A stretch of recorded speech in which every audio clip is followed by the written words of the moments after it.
গরিব বাবুর্চিটাকে যেভাবেই হোক খালাস করতে হবে। ব্যাটা আবার নতুন সবজির খিচুড়ি বানিয়ে খুব নাম কামাচ্ছে। রঘু ডাকাতকে দিয়ে ব্যাটাকে এমন শায়েস্তা করব। আরে আরে, এসব তোমরা কি করছো? আরে আমাকে ছেড়ে দাও। ডাকাতের আস্তানায় এসছো, তোমাকে একটু আদর আপ্যায়ন তো করতেই হয়। তোমাকে আটকে তোমার পরিবারের কাছ থেকে মুক্তিপণ হিসেবে তোমার সম্পত্তি চাইবো, বুঝলে? না।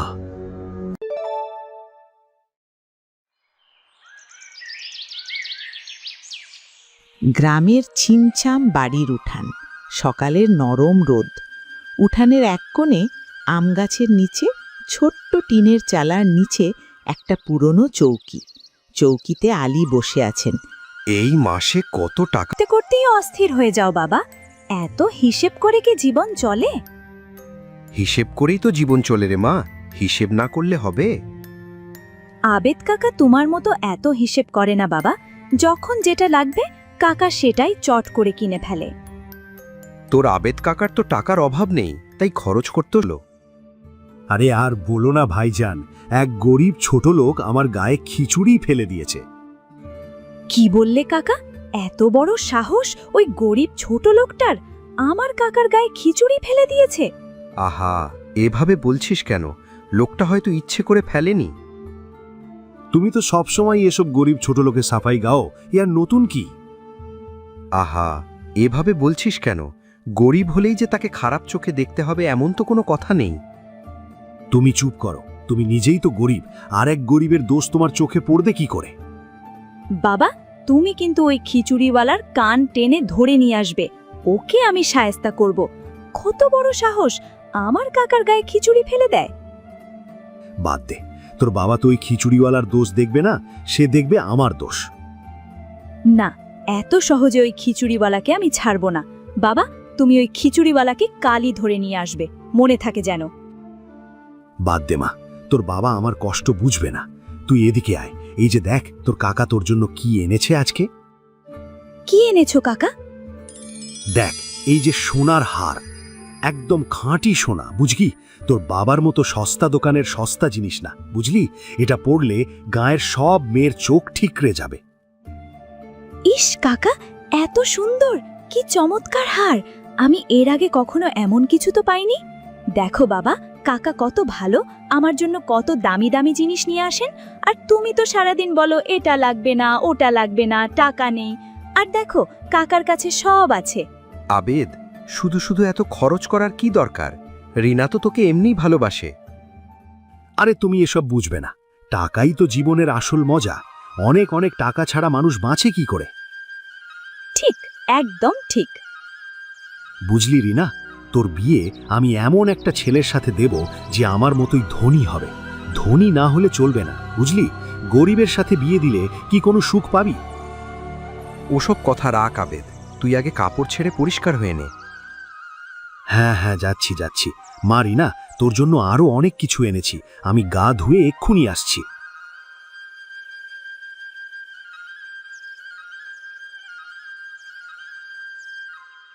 কাকা একদম ঠিক বলেছে, আমি কোনো গরিবকে কখনো বিয়ে করব না। বাবা, তুমি কেন এত গরিব? কাকার মতো বড় লোক কেন হলে না? রিনা, টাকা দিয়ে সব কেনা যায় না মা, যেটা টাকা দিয়ে কেনা যায় না সেটাই আসল। হ্যাঁ, যাদের টাকা নেই তারাই এসব বলে, টাকা থাকলে খাঁটি সব কিছুই পাওয়া যায়। যাই হোক, তুমি তো কালই ওই খিচুড়িওয়ালাকে ধরে নিয়ে আসবে, মনে থাকে যেন।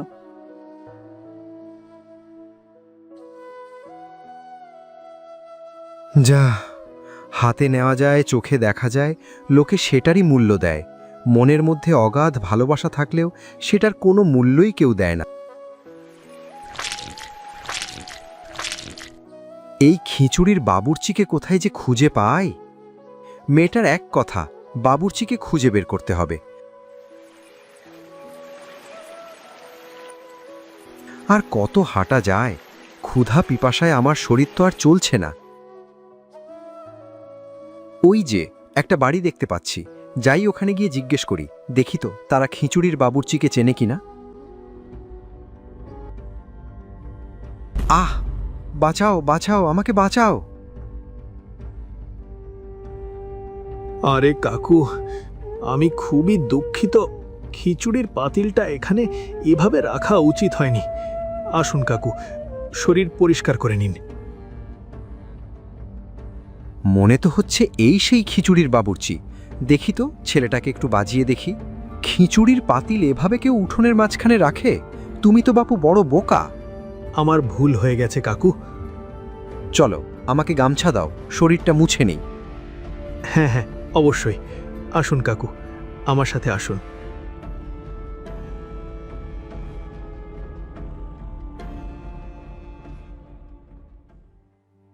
কাকু, আমার সাথে বসে চাটা খান। আপনি ক্ষুধার্ত। তুমি কি করে বুঝলে? আপনার চেহারা দেখেই বোঝা যাচ্ছে কাকু। আসুন, বসুন।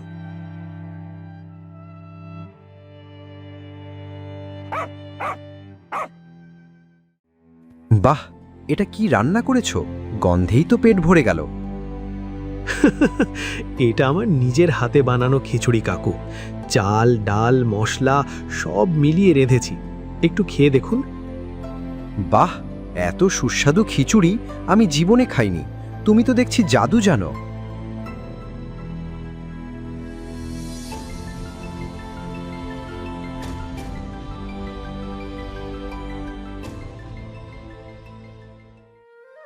আরে বুড়িমা যে, এসো ভেতরে এসো। তুই এটা কি করছিস? তোর পাতের খিচুড়ি আমার পাতে তুলে দিলি? আমার ক্ষুধা নেই বুড়িমা, তুমি খাও। ভালো কথা বুড়িমা, তোমার হাতের ব্যথাটা কি কমেছে? অনেকটা কম এখন, তবে বেশ ব্যথা পেয়েছিলাম। লোকটা যা জোরে বাড়ি দিয়েছিল। হ্যাঁ, তোমাকে মারছিল দেখেই তো আমি লোকটার গায়ে খিচুড়ি ঢেলে দিয়েছিলাম। খিচুড়ি ঢেলে দিয়েছিলে মানে? আর বলবেন না কাকু, গতকাল বাজারে যা হয়েছিল।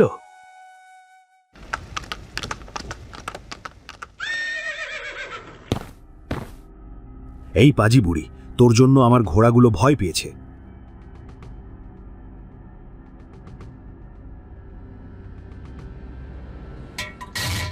এই ছোকরা, তোর এত সাহস? সাহসে দেখেছ কি? কত বড় স্পর্ধা তোমার বুড়িমার গায়ে হাত তোলো। এখান থেকে জলদি পালাও, তা না হলে তোমাকে কুচি কুচি করে খিচুড়ির সাথে মিশিয়ে দেব। কি বললি? কি বললি তুই? কানে শুনতে পাওনি? আবার বলতে হবে? তোকে আমি ছাড়বো না, বুঝলি? আমি তোকে দেখে নেব। তারপর লোকটা রেগে মেগে চলে গেল। কে জানে কোন ভাগাড়ে থাকে। আমার সাথে আর কোনোদিন দেখা না হলেই আমি খুশি। আচ্ছা, এই তাহলে আবেদের খিচুড়িতে মাখামাখি হবার রহস্য। মানুষ আসলে এমনই, নিজের দোষটা কখনো বলে না। রতন, তোমাকে আমার খুব পছন্দ হয়েছে। তোমার মনটা খাঁটি বোঝাই যাচ্ছে। আমাদের রতন খুব ভালো মানুষ, কিন্তু ছেলেটা খুব দুঃখী। কেন, কি হয়েছে? মা বাবা মরা ছেলেটা এত ভালো খিচুড়ি রান্না করে, অথচ খিচুড়ি বিক্রি করার জন্য কোনো জায়গা পাচ্ছে না। বাজারে ওর দোকান বসতে দিচ্ছে না। কেন? রতন অনাথ, ওর কেউ নেই, কোনো পরিবার নেই। এমন অভাগা ছেলে বাজারে দোকান দিলে নাকি সবার ব্যবসার ক্ষতি হবে। তাই নাকি? মানুষ এসবও ভাবে? হ্যাঁ, যুগ বদলালে কি হবে, মানুষের চিন্তাভাবনা অনেক ক্ষেত্রেই এখনো পিছিয়ে আছে। আচ্ছা বাবা রতন, তোমার জন্য আমার একটা প্রস্তাব আছে। কি প্রস্তাব কাকু?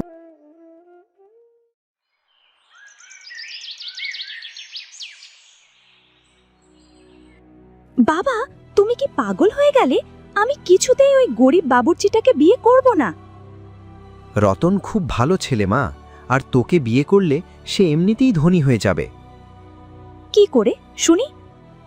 রতনের কোনো পরিবার নেই, তুই তার পরিবার হবে। সে বাজারে দোকান দিতে পারবে।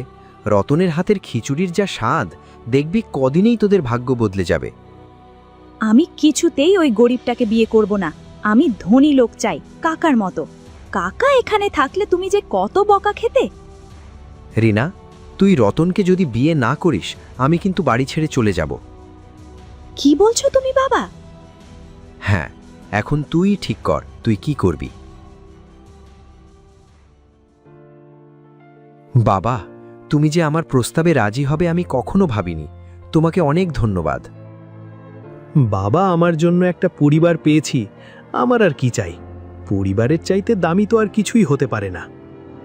তুমি যেভাবে পরিবারের মূল্য বোঝো, আশা করি রিনাও একদিন তোমার মতো বুঝতে পারবে। আমার মেয়েটা রাগী হলেও খুব ভালো মেয়ে।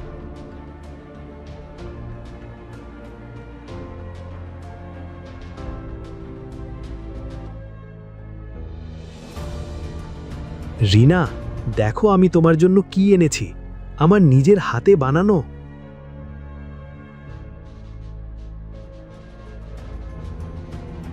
এ তুমি কি করলে রিনা? তোমার হাতের কোনো কিছুই আমি খাবো না, ক্ষুধায় মরে গেলেও না। আমি গরিবদের ঘৃণা করি। আমি তোমাকে কোনোদিন আমার স্বামী হিসাবে মেনে নেব না, কথাটা মনে রেখো।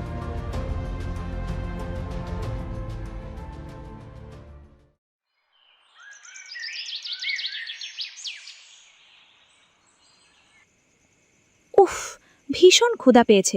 দেখি তো খাবার কিছু পাই কিনা। বাহ, খিচুড়ির স্বাদ তো চমৎকার। আমি কখনোই এমন মজার খিচুড়ি খাইনি।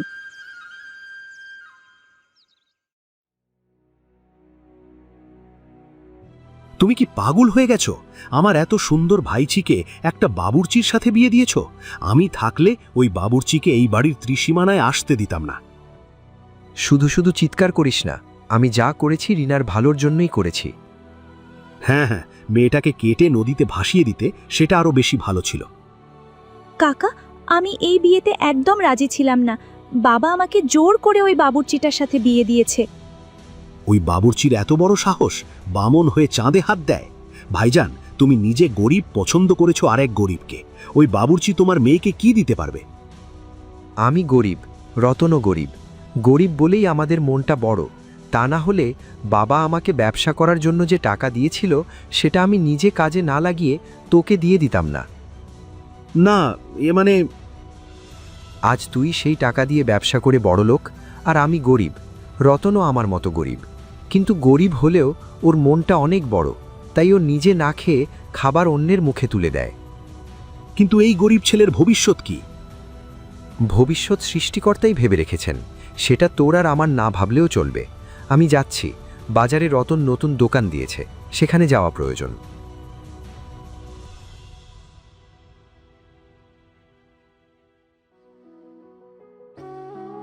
কাকা, এখন আমি কি করব? এই বাবুর্চিটার সাথে আমার সারা জীবন কাটাতে হবে। কাঁদিস না, আমি ব্যবস্থা করছি। এমন ব্যবস্থা করব এই ব্যাটা পুরো গায়েব হয়ে যাবে। আসুন আসুন, গরম গরম খিচুড়ি খেয়ে যান। এত কম টাকায় আর কোথাও খিচুড়ি পাবেন না। গরম গরম খিচুড়ি খেয়ে যান।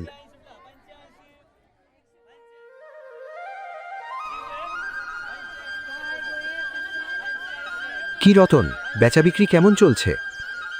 আরে বাবা, আপনি আসুন আসুন। পড়েছে, তবে ব্যবসায়ের উন্নতির জন্য নতুন নতুন পন্থা অবলম্বন করতে হয়। বাজারে তো এখন নতুন সবজি উঠেছে, তুমি বাবা নতুন সবজির খিচুড়ি তৈরি করতে পারো।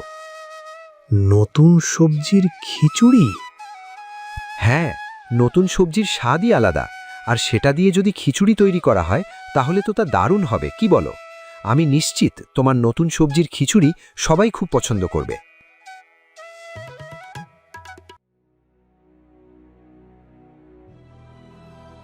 গরিব বাবুর্চিটাকে যেভাবেই হোক খালাস করতে হবে। ব্যাটা আবার নতুন সবজির খিচুড়ি বানিয়ে খুব নাম কামাচ্ছে। রঘু ডাকাতকে দিয়ে ব্যাটাকে এমন শায়েস্তা করব।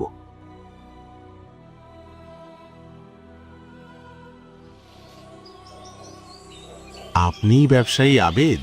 চলুন, আমাদের আস্তানায় চলুন। আমাদের সর্দার আপনার জন্য অপেক্ষা করছেন। কে রে এই চিড়িয়া? সর্দার, ইনি ব্যবসায়ী আবেদ। ইনি তার ভাইজি জামাইকে খালাস করতে চান।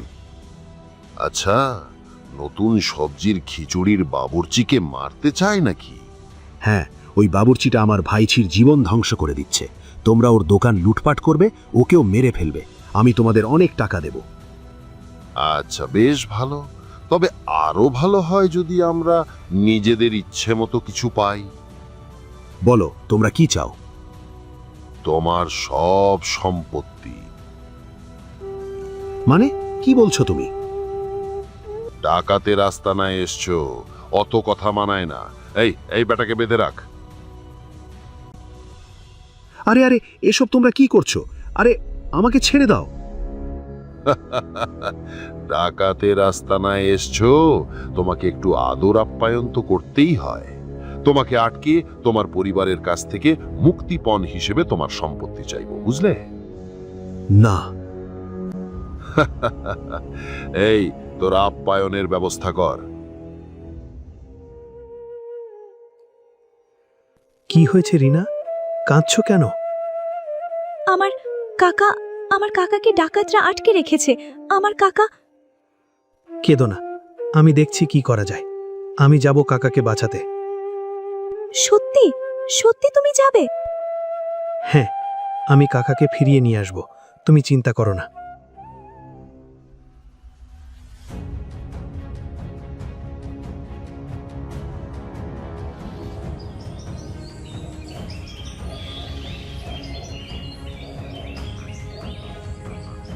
এটাই তাহলে রঘু ডাকাতের আস্তানা? কিন্তু কাকা কোথায়? তাকে তো দেখছি না। এই কে রে তুই? তোর এত বড় সাহস, তুই ডাকাতদের আস্তানায় এসেছিস? থামো থামো, আমি ব্যবসায়ী আবেদের বাড়ির লোক, রতন। ও, তুই ওই ব্যবসায়ীর বাড়ি থেকে এসেছিস? চল আমাদের সর্দারের কাছে চল।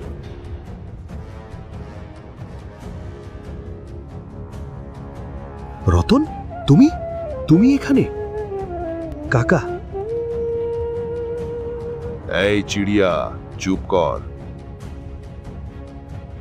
সর্দার, এই সেই রতন বাবুর্চি, ব্যবসায়ীটার বাড়ির লোক। আরে তুই, তোকে তো আমি চিনি। কাকা, কাকাকে ছেড়ে দাও। কাকার কথা পরে ভাববি, তুই তো নিজের কথা ভাব। তুই এখানে এসেছিস জান নিয়ে পালাতে পারিস নাকি সেটাই আগে দেখ।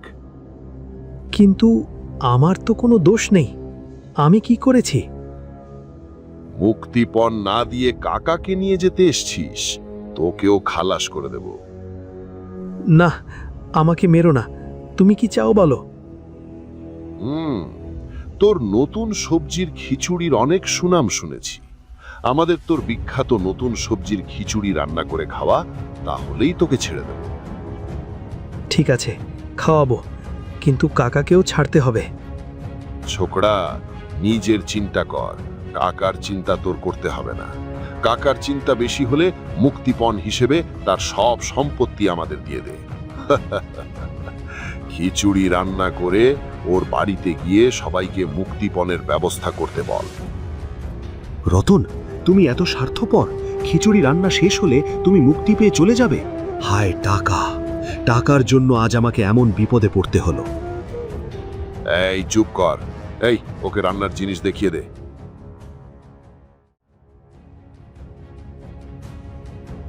বাহ, লোকে যে বলে এমনি এমনি বলে না, এত সুস্বাদু নতুন সবজির খিচুড়ি তো আসলে জাদু। হ্যাঁ সর্দার, এমন দারুণ খিচুড়ি জীবনে খাইনি। কিন্তু কিন্তু কেমন যেন লাগছে। আমারও। চলুন কাকা, পালাই। আমি খিচুড়িতে ঘুমের ওষুধ মিশিয়ে দিয়েছি। তুমি তুমি আমার জন্য এত ঝুঁকি নিলে? আমি তোমাকে কত ছোট করেছি। এখন এসব বলার সময় না কাকা, জলদি বাড়ি চলুন।